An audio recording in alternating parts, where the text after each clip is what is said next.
नमस्कार, स्वागत है झारखंड की फटाफट ताजा बड़ी खबरों में। पहली बड़ी खबर, झारखंड में जारी हुआ 8वीं बोर्ड का रिजल्ट, 94% छात्र हुए सफल। झारखंड में बड़ी बेसब्री से इंतजार कर रहे 8वीं बोर्ड का रिजल्ट आखिरकार जारी हो गया है। बता दें कि इस साल 5,61,774 छात्रों ने झारखंड एकेडमिक काउंसिल की कक्षा 8वीं की एग्जाम दी थी। लंबे समय से छात्र झारखंड बोर्ड 8वीं के रिजल्ट का इंतजार कर रहे थे। झारखंड बोर्ड 8वीं रिजल्ट 2024 को jackresults.com और jack.jharkhand.gov.in पर अपलोड कर दिया गया है। बता दें कि छात्र अपने रोल नंबर के माध्यम से स्कोर कार्ड जांच सकेंगे।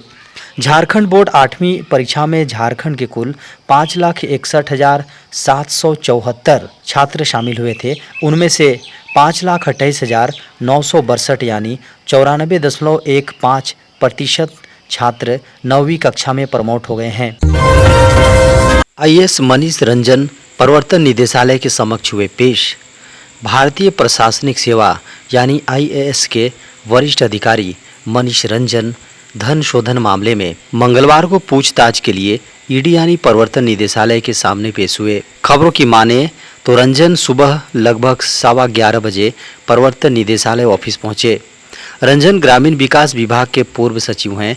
वे वर्तमान में भूमि, सड़क और भवन विभाग के सचिव हैं और उन्हें 28 मई को केंद्रीय जांच एजेंसी के क्षेत्रीय कार्यालय में अधिकारियों के समक्ष पेश होने के लिए कहा गया था। बता दें कि रंजन को इससे पहले 24 मई को प्रवर्तन निदेशालय के अधिकारियों के समक्ष पेश होने के लिए बुलाया गया था, लेकिन वे उपस्थित नहीं हुए और अधिक समय मांगा था। बता दें कि ईडी ने हाल ही में झारखंड के ग्रामीण विकास मंत्री आलमगीर आलम को गिरफ्तार किया था। अब तक मिल चुके हैं पीएम किसान योजना के 16वीं किस्त, 17वीं किस्त का बेसब्री से इंतजार। पीएम किसान योजना के तहत अब तक किसानों को 16 किस्तों में फ़ायदा मिल चुका है। देश के किसान 17वीं किस्त का बेसब्री से इंतज़ार कर रहे हैं। पीएम किसान योजना का फ़ायदा उठाने के लिए किसानों को पंजीयन कराना होता है। बता दें कि पीएम किसान सम्मान निधि के तहत किसानों को हर वर्ष 6,000 रुपये मुहैया कराए जाते हैं। किसानों के ये पैसे 3 किस्तों में दिए जाते हैं। हर एक किस्त 2,000 रुपये की होती है।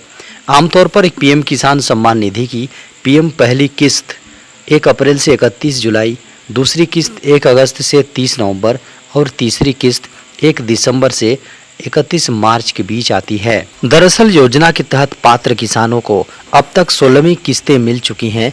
28 फरवरी को 9 करोड़ किसानों को 16वीं किस्त जारी की गई थी। दुनिया भर में बढ़े साइबर फ्रॉड के मामले, भारतीयों ने 4 महीने में गंवाए 1750 करोड़ रुपए। दुनिया भर में साइबर फ्रॉड के मामले तेजी से बढ़ रहे हैं। भारत में online investment, gaming apps, sextortion और ओटीपी मांगकर फ्रॉड सबसे ज़्यादा हो रहे हैं। पिछले 4 महीने जनवरी से अप्रैल में ही भारतीयों ने साइबर फ्रॉड में 1750 करोड़ रुपए गंवा दिए हैं। Indian cyber crime coordination centre के अनुसार भारत में हर रोज़ 7,000 साइबर क्राइम की शिकायतें national cyber crime reporting portal पर दर्ज की जा रही हैं। इस वर्ष सिर्फ 4 महीने में देश भर में 7.40 लाख शिकायतें दर्ज कराई गई हैं। मई में भी हर रोज़ 7,000 शिकायतें दर्ज की जा रही हैं, जो इसी महीने के 2021 में दर्ज शिकायतों से 113.7% अधिक है, जबकि 2023 के मुकाबले 60.9% ज़्यादा है। इंस्टाग्राम में आ रहा नया अपडेट, अपकमिंग फीचर को पहले ही ट्राई करने का मिलेगा मौका। इंस्टाग्राम अपनी लोकप्रियता को बरकरार रखने के लिए और यूजर्स को मज़ेदार एक्सपीरियंस से जोड़ने के लिए इसमें नए नए अपडेट्स भी पेश किए जाते हैं। मेटा के स्वामित्व वाला इंस्टाग्राम अपने यूजर्स के लिए एक और नया फीचर लेकर आ रहा है। ऐप में इस अपडेट के आने के बाद यूजर्स किसी फीचर के लॉन्च होने के पहले ही उसे टेस्ट कर सकेंगे। इस फीचर के आने के पहले यूजर्स को किसी भी फीचर को ट्राई करने के लिए बीटा टेस्टर बनना पड़ता है, लेकिन इस फीचर के बाद यूजर्स पहले से ही किसी फीचर को ट्राई कर सकेंगे। दरअसल इंस्टाग्राम अपने यूजर्स के लिए अर्ली एक्सेस का नाम का फीचर लेकर आ रहा है। इस फीचर की हेल्प से यूजर्स को इस ऐप में आने वाले किसी भी फीचर को पहले से ही ट्राई करने का अवसर प्राप्त होगा। साफ शब्दों में समझें तो इस फीचर के आने के बाद आपको पहले से ही किसी अपकमिंग फीचर को ट्राई करने का एक्सेस मिल जाएगा। हेल्थ इंश्योरेंस में एआई की एंट्री, केवल 1 घंटे में निपट जाएगा क्लेम। हेल्थ इंश्योरेंस में ऐसी कई शर्तें छिपी होती हैं जो लेंस लेकर ढूंढने पर भी नहीं मिलती। इनका पता तब चलता है जब क्लेम किया जाता है। कई बार स्थिति ऐसी बन जाती है कि हेल्थ इंश्योरेंस होने पर भी इलाज का खर्च जेब से उठाना पड़ता है। अब इससे निपटने की तैयारी कर ली गई है। हेल्थ इंश्योरेंस में आर्टिफिशियल इंटेलिजेंस यानी एआई की एंट्री हो रही है।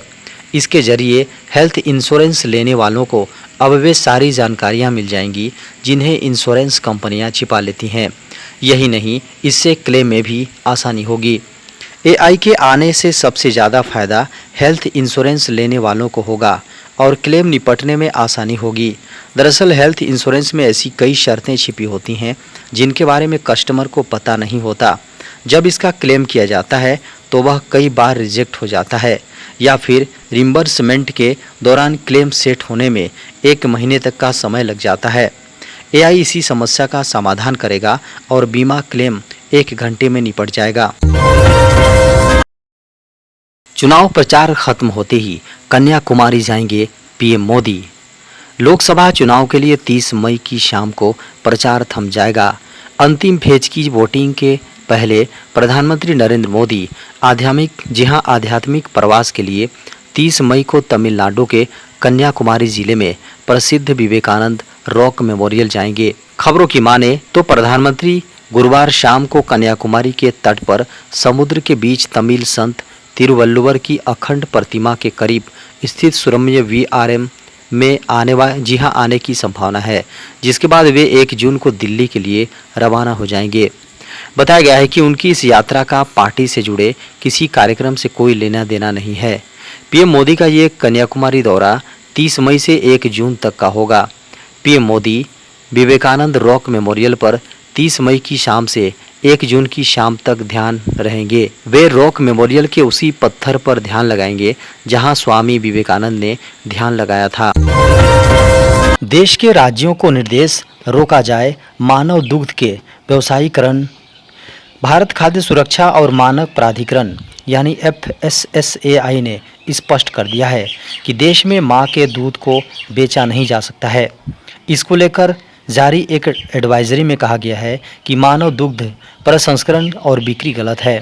इसके अलावा मां के दूध का व्यवसायीकरण इस्तेमाल अवैध है।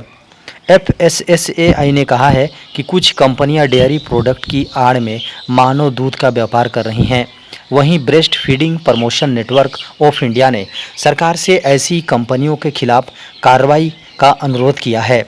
24 मई को जारी की गई एडवाइजरी में FSSAI ने देश के राज्यों को निर्देश दिया है कि मानव दुग्ध के प्रसंस्करण व बिक्री का लाइसेंस देना बंद करें और मानव दुग्ध के व्यवसायीकरण को रोका जाए। एडवाइजरी में कहा गया है कि FSSAI ने FSS अधिनियम 2006 और उसके तहत बताए गए नियमों के तहत मानव दूध के प्रसंस्करण व बिक्री की अनुमति नहीं दी है। कोरोना के बाद चीन ने बनाया खतरनाक वायरस, 3 दिन में हो सकती है मौत। चीन हेबई मेडिकल यूनिवर्सिटीज़ के वैज्ञानिकों ने एक और खतरनाक वायरस बनाया है। खबर है कि यह 3 दिन में किसी भी इंसान की जान ले सकता है। साइंस डायरेक्ट पत्रिका में प्रकाशित शोध को माने तो नया सिंथेटिक वायरस इबोला वायरस की तरह काम करता है। शोध में कहा गया है कि चाइना के हेबई मेडिकल यूनिवर्सिटी के वैज्ञानिकों ने इबोला वायरस के कुछ भाग को लेकर नया वायरस बनाया है। यह इबोला वायरस की तरह ही काम कर सकता है। इस प्रयोग में वैज्ञानिकों ने 10 हमस्टरों को वायरस का इंजेक्शन लगाया गया।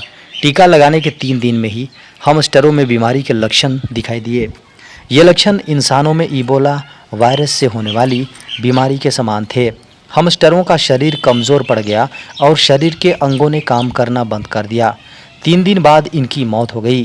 कुछ हमस्टरों की आंखों में भी इन्फेक्शन पाया गया, जिससे उनकी आंखों की रोशनी कमज़ोर हो गई। बता दें कि ये लक्षण भी इबोला वायरस से संक्रमित लोगों में देखने को मिला है। इस शोध के नतीजे भले ही डरावने लगते हैं, लेकिन वैज्ञानिकों का कहना है कि इससे इबोला वायरस की रोकथाम और इलाज के लिए नई दवाइयां बनाने में मदद मिल सकती हैं। इबोला के इलाज के लिए वैज्ञानिक लगातार शोध कर रहे हैं।